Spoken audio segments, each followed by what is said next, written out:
방송에서 제공하는 부동산 정보에 대해서는 방송사에서 책임지지 않습니다. 결과에 대한 책임은 투자자 개인에게 있습니다.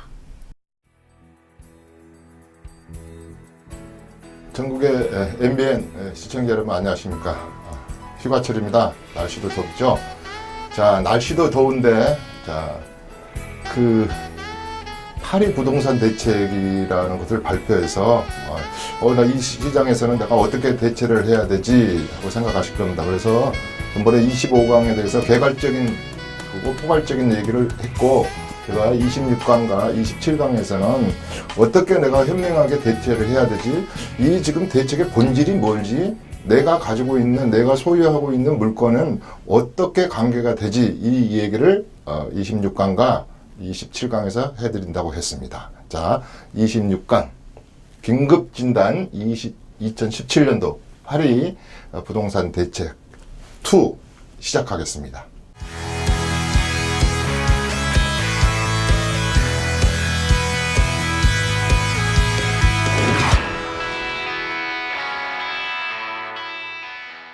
불필요하게 많이 가지고 있는 다주택자, 2주택을 가지고 있는 자 이상을 가지고 있는 사람들은 첫째, 들어오는 입구부터 봉쇄를 하겠다는 거예요. 이제 그만 가지십시오. 다음에 출구, 팔 때 출구에 세금을 많이 부과하겠습니다. 이런 뜻도 됩니다. 그리고 입구도 봉쇄해버리고 출구도 봉쇄하면 이 다주택자분들이 시장에 물건을 많이 금매 물건이 됐던 팔려고 내놓을 테니까 일단은 주택시장이 가격 면에서는 좀 안정이 되겠죠. 그래서 출구와 입구를 동시에 봉쇄하겠다 이런 뜻도 됩니다. 그 다음에 중요한 게 LTV나 DTI 정도에서 그 다음에 여신 규제를 좀 하겠다. 이제는 돈 안 꿔주겠습니다. 과거에는 차주별로, 차주의 개인별로 개념을 했는데 이제 세대별로 주민등록상 1세대가 부인이 받던 그 세대 속에 있는 아들이 받던 이 차주 개념이 세대별로, 아주 쉬운 말은 무슨 뜻이냐 이런 뜻입니다. 투기과열지구 내, 투기지역 내, 흔히 또 조정대상 구역 내에 있는 것들의 물건을 한 채를 산 상태에서 또 빚을 내서 집을 하나 사는 상태는 이제는 규제를 하겠습니다. 돈을 안 꿔주겠습니다. 또 투기 조정대상 지역이 아니거나 투기과열 지역이 아닌 지역에서, 예컨대 강주에서 집을 하나 샀어, 울산에서 하나 샀어요, 제주도 이런 데는 아직 지금 투기과열, 투기지역, 그 다음에 조정대상 구역이 아니지 않습니까?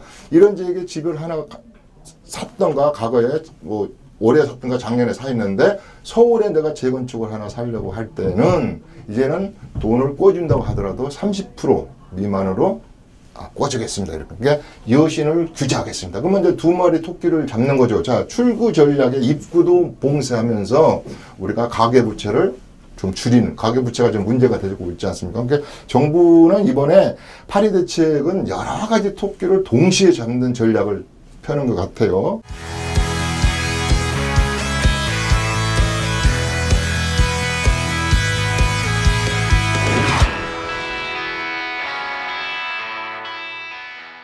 재건축 지역에서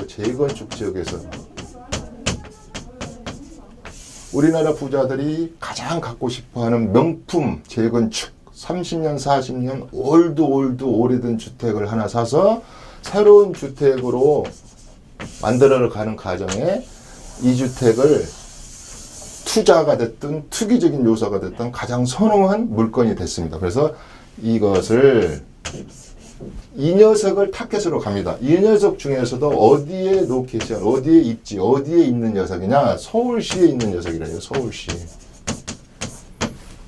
특히 우리 강남 상구에 앞으로 5만 세대가 이걸 기다리고 있지 않습니까? 그래서 강남 중심이고, 강남구만 그런 게 아니었잖아요. 또 아까 한강변, 아까 우리 투기 지역 중에서 빠진 곳이 어디냐? 동작구하고 광진구만 빼고는 한강변에 이렇게 재건축 부분이 재건축이 이렇게 자고 일어나면 오르니 정대책을 발표하는 거겠죠. 그런데 이제 재건축만 그런 게 아니라 도시정비법상, 도정법이죠. 도시 및 주거환경정비법상에서도 다시 말하면 소규모 주택정비사업도 이게 바뀐다 그랬지 않습니까? 내년에 2018년 2월 9일 날짜로 이제 법이 도정법이 많이 격까지 쳐버리고 또 제대로 재편돼서 가는데 그 중에서도 소규모로 주택하는 것도 포함시켜 버렸어요. 여기에 이제 물론 내년 2월 9일 날은 없어지지만 뭐 가로주택 정비 사업만 빼고 가로주택 이렇게 해서 이거와 이거에 우리가 뉴타운 앞으로 재개발 많이 하잖아요. 도정법상 재개발, 재건축 이런 거에 대한 것을 여기에 물건을 소유자 물건을 하나 소유하고 있어요. 헌집이죠, 헌집. 이걸 애정주택.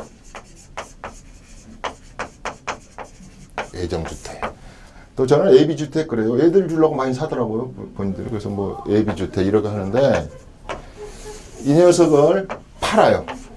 매매를 합니다. 왜 매매를 할까요? 처음에 1억에 샀다가 가격이 올라서 3억이 올랐다면 시세 차익을 노리고 파시잖아요. 그럼 이제 양도소득세 중과됐는데 그거보다 더한 출구와 그 다음에 입구를 동시에 막아버리는데 다음 타자가 사는 분들한테는 새 아파트를 줄 수 있는 권리를 안 주겠다 이런 말입니다. 그러면 자 보십시오. 이분들이 앞으로 누가 사는 사람이 이걸 3억을 주고 샀다 그래요. 하나의 A라는 앞으로 재건축이 될 지역을 5억을 주고 샀다. 여기 뭐 융자를 끼고 전세를 끼고 이렇게 사신 분이 현금 청산하려고 사시는 분은 하나도 없어요. 한 분도 없어요. 왜냐하면 5억 끼고 융자 끼고 해서 10억에 샀다 그러면 어느 조합이든 간에 아무리 사업성이 좋고 비례율이 높은 조합이라 치고 이 주택을 10억에 샀으면 10억 이상을 10억 정도를 현금 청산해주는 조합은 없을 겁니다. 더 작거나. 그런데 이제 이게 이렇게 트랜잭션 이 새 아파트로 됐을 때 그 맛을 보고 그 기회를 포착하기 위해서 캐피탈 게인을 얻기 위해서 사는 건데 이 자체로서 새 아파트 받을 다음 타자에게 아예 투기적인 거를 근절시켜 버리는 거죠. 그러면 가지고 있는 사람도 못 팔아 또 새로 사는 사람도 못 사고 그러니까 입구와 출구를 동시에 막아버린다. 그래서 조합원의 지위 자격을 아예 안 주겠다. 과거에 2003년도로 기획하는데요. 그때는 투기 가열지구로 우리 저 가락동 아파트랄지 이런데 강남구 이런데 투기 가열지구로 묶어도 한 번에 한해서는 조합원 지위 양도를 하는 것을 허락을 했는데 허용을 했죠. 근데 아예 그 자체도 막아버리겠다 이런 말입니다. 두 번째가 뭐냐면 이제 이렇게 지금 제일 고민이고 시청자분들이 답답해하는 게 아까 애정주택을 가지고 있는 분들이죠. 애정주택을 가지고 있는 분들의 조합원지를 승계하는 것을 막아버렸죠. 그 다음에 이제 관리처분이 떨어졌습니다. 우리 세법상 관리처분이 떨어지면 과거에는 이걸 나대지 상태로 봤다 그랬지 않습니까? 그런데 우리가 이것도 2006년부터는 이걸 헐고 지금 공사 중이라도 이 자체를 주택으로 봐서 세금을 현재 장기보유 특별공제도 인정해주고 1세대 1주택의 비과세 개념에서 포함시켜서 비과세도 해주고 그러는데 이렇게 관리처분 계획안이 나와서 철거 중이어서 건설회사가 지금 짓고 있는 이 주택 개념 요걸 뭐라 그럽니까? 입주권이라고 그러죠. 이것도 이 입주권을 사시는 분들도 앞으로 청산해버리겠다. 현금으로 찾아가세요. 새 아파트 안 줍니다. 이런 거죠. 그래서 두 개가 이렇게 지금 진행되고 있는 분들도 고민에 쌓일 것이고, 애정주택을 가지고 있는, 기존 주택을 가지고 있는, 재건축의 기존 주택을 가지고 있는 분들도 고민에 빠집니다. 아까 또 뭐라 그랬습니까? 제가 굳이 재건축뿐만이 아니라 앞으로 소규모 주택정비 사업이랄지 도정법상으로 조합원으로서 지금 조합이 다 승인이 나서 이제 앞으로 재개발 재건축을 하려고 하는 그런 단지들은 다 이런 고민에 쌓여 있는 겁니다. 그 다음에 전번에 또 말한 것처럼 아예 그냥 일반 분양권을 어렵게 로또가 하나 당첨이 되신 분들도 단일 세일로 50%를 하게 되고, 이것은 뭐 굳이 지금 40% 50%니까 굳이 이건 뭐 크게 문제가 안 되는데, 이분들은 고민에 쌓일 겁니다. 벌써 강남의 이 중개업소에 뭐 전화 한 통화가 안 온다든지, 어떻게 해야 되는 그런 뭐 얼마에 내놔야 팔린다든지, 이렇게 해서 시장에 좀 어느 정도 완전히 좀 냉각기에 접어들었다, 이렇게 볼 수 있습니다. 그래서 이 부분에 대한 것을 가지고 있는 분들에 대해서는 이제 좀 신경을 써야 되겠습니다. 그 대신에 여기는 아까 제가 뭐라 그랬습니까? 전 국토를, 전 시도를 대상으로 하는 게 아니라 그랬습니다. 제가 아까 모든 것을 전체는 다 할 수 없잖아요. 그래서 많이 오를 지역, 그동안에 또 앞으로 많이 오를 지역, 그동안에 너무 급등 지역만 우리가 청약할 때 조정 대상 구역으로 40개로 해놓고, 그 다음에 투기 가열지구를 27개로 딱 핀센트로, 그 다음에 그 중에서도 투기 지역을 12개로, 요 지역 내에서는 앞으로 중과 및 조합원 지위를 갖다가 양도양수할 때 제한을 주겠다, 이런 뜻입니다.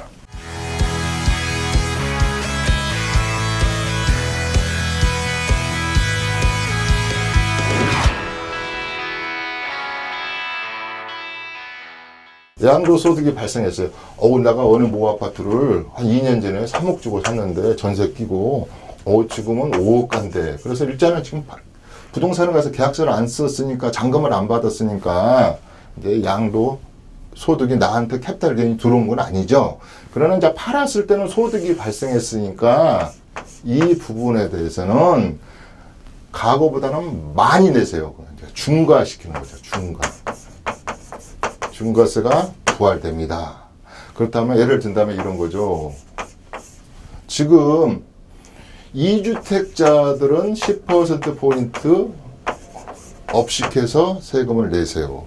3주택자부터는 20%나 더 받겠습니다. 그러면 지금 세율이 어떻게 바뀌려고 그러냐면, 여당 쪽에서는 지금 우리가 5억 이상 이렇게 크게 뭐 그럴 수도 있죠. 옛날에 쌀 때 사놔가지고 양도소득을 딱 계산해 보니까 5억이 넘은 분들은 물론 40%인데 이걸 뭐 42%, 그 다음에 38% 구간에 있는 거 38%, 3억이야. 38% 있는 구간도, 그런 것도 40% 구간도 요거 기본 세율도 올리고, 그 다음에 요렇게 2주택, 3주택자 때 중과 세율도 올리고, 그러니까 세금 자체가 팍 늘어나는 거죠. 물론 이제 9월 정기국회에서 여야가 합의해서 국회를 통과해야 되겠죠. 그래서 이제 내년에 4월 1일부터, 그 다음에 아까 어저께 전번째 합의한 투기 지역은 8월 3일부터 양도하는 것부터, 그 다음에 요런 분양권은 내년 2018년 1월 1일 기준으로, 이래서 그 시행 시기는 이제 물론 중요하지만 지금 그걸 차지하고라도 요렇게 중과를 하겠다. 그 다음에 여기다가 아까 말한 장기보유 특별공제 부분도 배제하겠다. 이래서 일단은 양도소득세의 중과세가 부활됐다, 이렇게 보시면 되겠습니다. 가장 우리가 과거 2004년부터 2006년도까지 버블 세븐 그래가지고 뭐 2달 만에 몇 프로가 오르고 몇 프로가 올라가고 해가지고 한때 우리가 중과세율을 적용받던 시절이 있었습니다. 그렇지만 또 이명박 정부로 오면서 그 부동산 시장이 안 사니까, 그래서 최근 우리가 흔히 말해서 박근혜 대통령이 집권하고 1년까지만 해도 우리 4.1 대책이 첫 번째 나왔는데 그때까지만 해도 부동산이 살지 않았거든요. 그때는 다 완화해가지고 청약 자격도 12개월, 그 다음에 세대원 누구나 그래서 많이 풀었잖아요. 그러니까 경기가 살긴 살았어요. 그래서 14년, 15년, 16년, 17년 8월이니까 1년, 2년, 3년, 약 3년 6개월 동안 경기가 계속 주택 경기가 하루가 다르게 뛰어다 보니까 다시 원위치시키자 이렇습니다. 그래서 시장의 진입벽과 출구할 때 다시 이제 처음으로 돌아가서 그러면 이제 고민이 여기서부터 생기는 겁니다. 다주택자분들은 어떻게 전략을 짜야 될까? 다주택자, 2주택, 3주택. 자, 다주택자에서 가장 관계가 되는 것이 주택의 수 아니겠습니까? 숫자를 하나, 둘, 당신이 가지고 있는 주택의 숫자가 몇 개야? 그러면 하나, 둘, 셋 봤을 때 주택수에서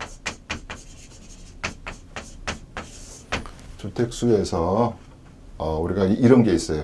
제가 그 1강, 2강, 3강 할 때, 우리 양도소득세 비과세 중에서는 특례 조항, 예외 조항,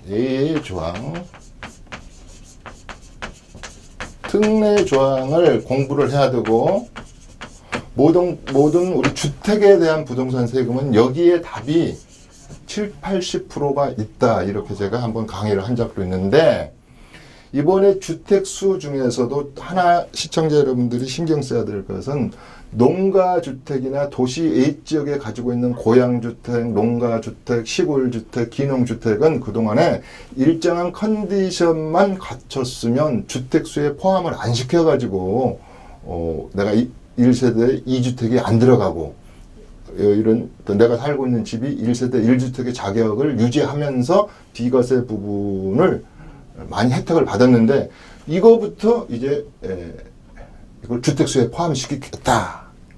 그 다음에 이렇게 파리 부동산 대책을 세워놨는데 약 7가지 정도는 특례사항을 그대로 유지를 합니다. 대표적인 게 뭡니까? 우리가 특례사항 중에서도 상속을 받아서 집이 한 채 없이 뜬금없이 하나 무상으로 생긴 거잖아요.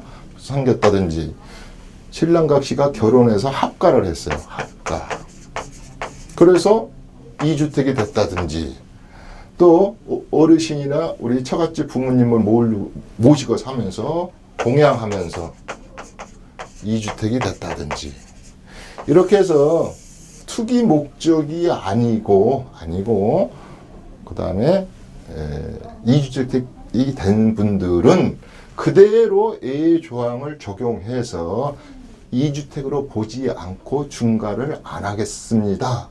그래야 되죠. 이 정부에서도 내가 지금 투기를 하신 분들이 사용가치를 가치를 저버리고 그냥 보유해서 뭡니까? 양도소득만 그냥 취하려는 분을 타겟으로 하기 때문에 이분들은 그런 것은 아니지 않습니까? 그래서 그런 분들이 할지 또 뭐 여러 가지 조항들이 있어요. 본의 아니게 내가 그 직장이 발령이 나가지고 또 질병차 이런 거에서 그동안에 똑같이 우리 특례 조항을 적용했던 분들은 또 주택수에 포함이 안 되거나 중과하지 않는다든지 여러 가지 있습니다. 우리가 우리 지금 뭡니까? 도정법에서 재건축에서 전체를 99%를 다 이렇게 묶어 놓은 것이 아니고 어느 부분에 해당되는 부분은 조합원 지위도 승계토록 하겠습니다. 인정하겠습니다. 이런 것도 있죠. 그게 333 법칙이라고 그래요. 내가 지금 어디를 재건축을 하나 사가지고 3년이나 가지고 있었어요. 3년이나 가지고 있었어요. 오래 가지고 있네요. 36개월을 가지고 있는데, 아니, 조합이 결성돼가지고 구청에서 다 승인 나고부터 3년 동안이나 사업 승인을 신청을 안 하는 거예요. 반대파하고 싸우고 이러니까 사업 승인이 신청을 안 한다든가. 또 관리처분 계획안이 나왔어요. 나와가지고 이제 청산금도 정해지고 비례율도 정해지고 분담금도 다 정해졌는데 이게 착공을 안 해요. 또 어떻게 어떤 이유로 인해서 이런 분들에 대해서는 매도를 해도 조합원이 제3자가 샀을 때 조합원 지위를 승계토록 유지될 수 있도록 하겠다. 이런 예외 조항도 있고, 예외 조항도 이제 몇 개는 있습니다만은, 이런 것은 요만한 거고, 거의 98%, 99%가 서울 중심이고, 자, 이런 경우는 이제 특별하니까, 99%가 서울 중심이고, 그 다음에 재건축 중심이고, 그 다음에 도정법 중심이고, 이 재건축 재개발은 이제 정부에서 보면 눈에 가시죠.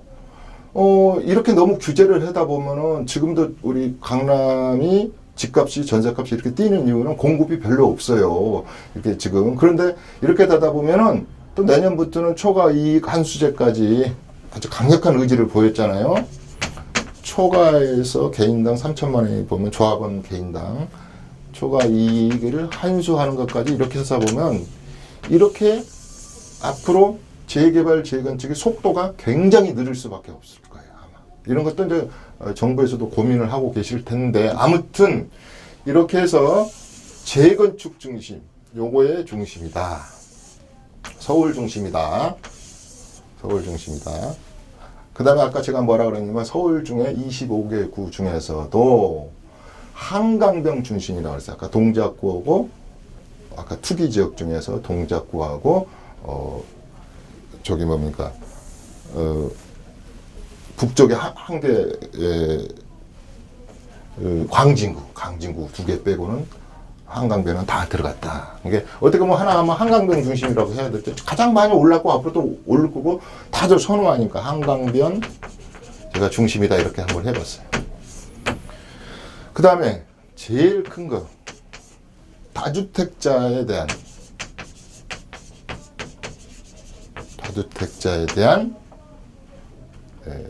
경고 메시지죠. 과거부터 우리가 제가 이런 말씀을 들을 때 지금 이런 정대책이 지금 나온 게 아니잖아요.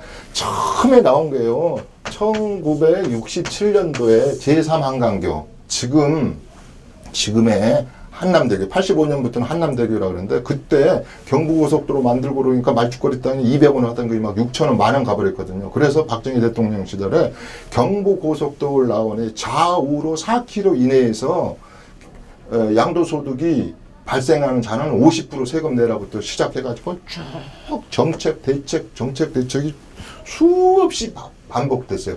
냉탕, 온탕. 근데 이번에는 진짜로 이제 뜨거운 탕이 됐죠. 이제 아주 그냥 강한 정책 대책을 발표했는데 27강에서는 개인별로 내가 어떻게 대처를 해야 되는지를 지금 설명을 앞으로 할 거고 지금에서는 아까 지금 어디 중심이다. 그 다음에 이렇게 핀셋으로 빠진 지역 있잖아요. 그런 지역은 굳이 그렇게 신경 쓸 필요 없습니다. 아까 중과세도 없고 여러 가지도 그러니까.